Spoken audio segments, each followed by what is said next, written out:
সেইটি হলো ফাদাইলু আয়াতুল কুরসি।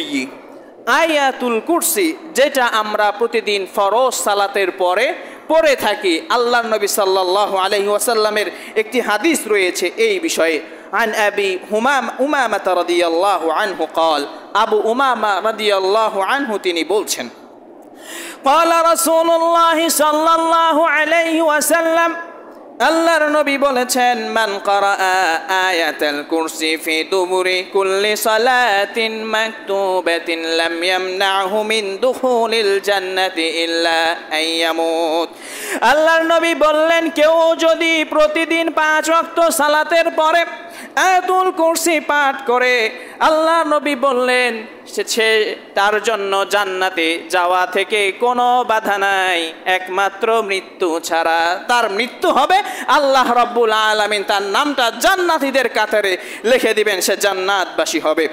হাদিসটি হলো আত-তারগীব ওয়াত তারহিব নামক গ্রন্থের 2 নম্বর খণ্ডের 221 এবং সাহিহুল জামি' নামক গ্রন্থের 3644 নম্বর হাদিস। এ থেকে বোঝা যায় যে আয়াতুল কুরসি এটা কত গুরুত্বপূর্ণ একটি আমল। আল্লাহর নবী নিজেও পড়তেন এবং সাহাবীদেরকে শিক্ষা দিয়েছেন, যাতে করে সাহাবীরা তার পরবর্তী উম্মত যারা হবে তাদেরকে শিক্ষা দেবে। এইভাবে যুগে যুগে মানুষেরা এই আমলগুলো, যে আমলগুলো করলে খুব সহজে আল্লাহ তাআলার সন্তুষ্টি অর্জন করা যায়, এইভাবে শিক্ষা দেওয়া হয়েছে। এই জন্য আমাদের এই আমলগুলো করা উচিত এবং আমরা যারা শুনেছি এবং যারা শুনেনি তাদের কাছে এই আমলের বাণীগুলো পৌঁছে দেওয়া উচিত।